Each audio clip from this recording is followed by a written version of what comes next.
But now to the secret compound that's been labelled degrading and inhumane, with allegations of men, women and children being kept virtual prisoners, working full-time and living in appalling conditions.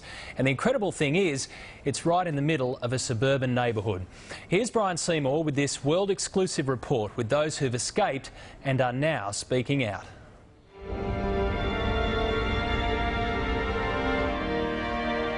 This is the Australian prison. Right there, you're telling me kids, adults, foreign nationals are kept there, basically held prisoner, right here in the heart of Sydney, pretty much.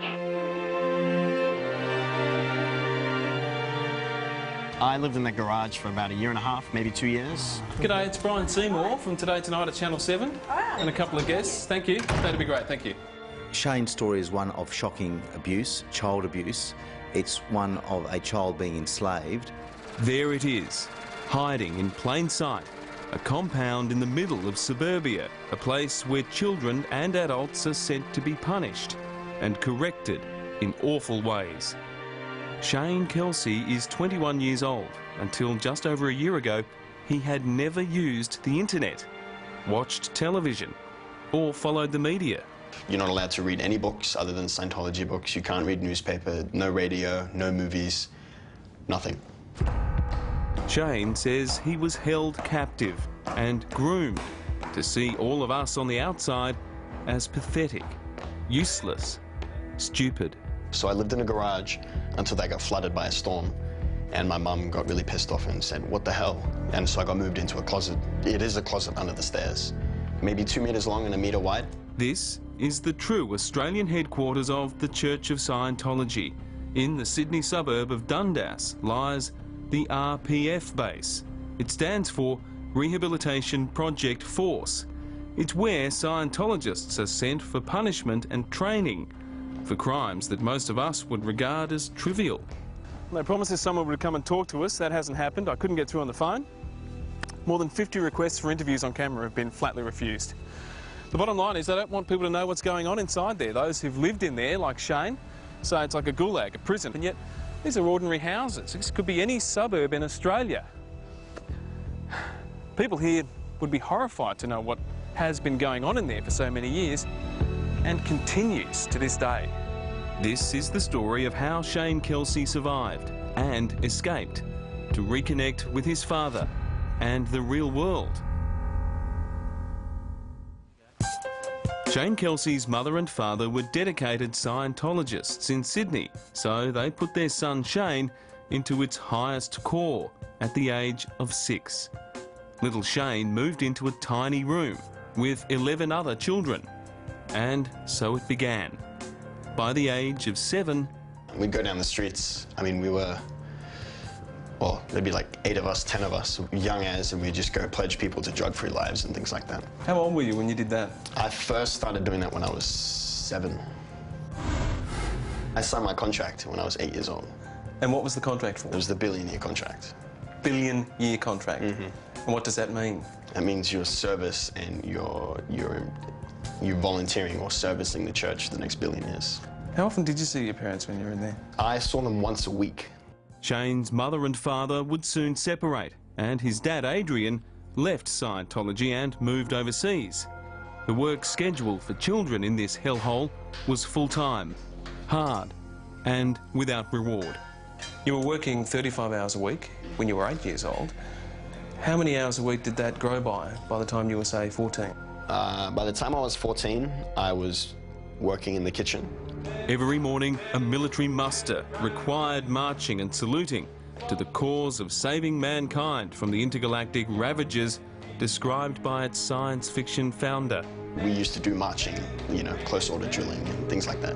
What for? Were you preparing for battle? No, just because it was a form of discipline.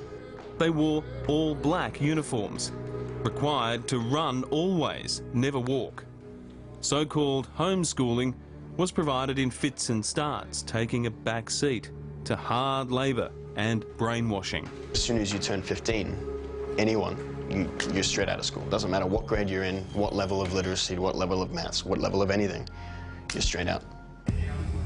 The mess hall served food priced at 30 cents per meal, mostly beans and rice, Those who dared question the brutality of this place were dealt with swiftly and severely.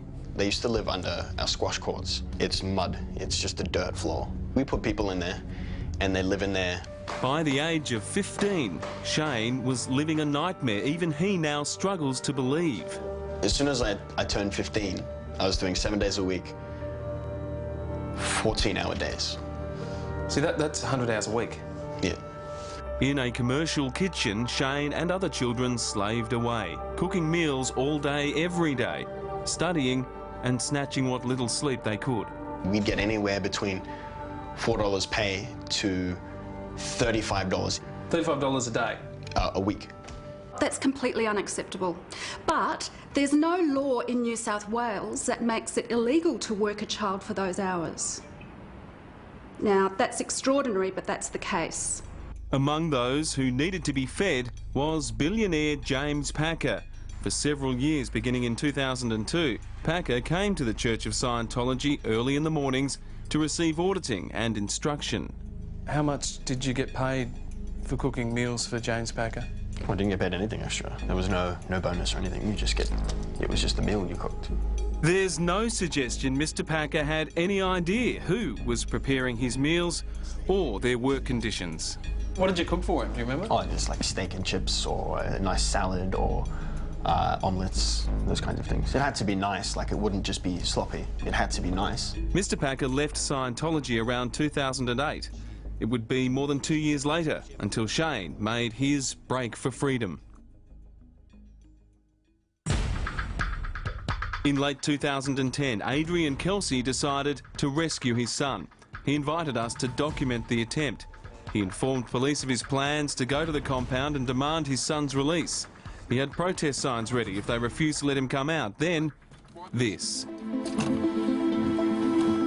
The moment father and son see each other for the first time in 4 years. Shane and Adrian were followed by Scientology enforcers, so Shane reluctantly returned to the compound to avoid trouble. Just 1 week later, he was sent to work near the compound's boundary and he made a break for it. Scientology can't mess with family. It's taken Shane 14 months to shake off Scientology, to discover the truth, learn about the real world and tell his story. One thing that would be good if they actually just stood up and said, sorry, it wasn't right, and we're going to change it. Yeah, but that is not going to happen. This is Peter O'Brien. She lived at the RPF base between 1997 and 2000. She confirms Shane's account of the appalling conditions. You do 2 hours of work, then you go and study for 2.5 hours. In the RPF it was 5 hours. And then you go to work, again, hard labour, picking with a rock pick, chipping away at rocks to lay a road. Now a successful architectural designer, Peter believes Scientology has nothing of value to offer the community. Closed down, door shut, and all the staff members going back to their families and living their lives. This is degrading and inhumane treatment. Lawyer Gronier O'Donovan is based in Perth and has devoted her time and expertise to helping survivors of the cult seeking justice. She has also campaigned with members of Anonymous, an internet-based group that has raised awareness about Scientology. At some level, they have become convinced, I suppose, that it's appropriate and that the group is more important than the individual. Independent federal Senator Nick Xenophon has championed a campaign to shed light on the darkness at the heart of this group. What makes things worse is that this organisation is effectively being subsidised by Australian taxpayers because it doesn't pay tax. Shane has his father back, yet his mother remains inside Scientology. Well, I hope my mum hears word of this and sums up the courage to actually find it and watch it and find out. Well, she'll have to leave, won't she? She will. Yeah. She will have to. No, she will have to escape. Leave won't be an option. They won't let she her will go. have to escape. The Church of Scientology refused to be interviewed for this story. In this written response, Scientology denies any mistreatment of its members. Anyone on the program is there because they want to be there. They are completely free to withdraw at any time during induction or later. When Shane left the church in late 2010, he simply got his bag and walked out the door. It is very sad that Shane has changed his story. These celebrities used to advertise Scientology likely have little idea that people like Shane even exist. Now they do. I regained the son. I got him back. I got my dad. It's Brian Seymour reporting, and we understand information in that story will be sent to Federal Minister for Workplace Relations Bill Shorten. We'll let you know if anything comes of that.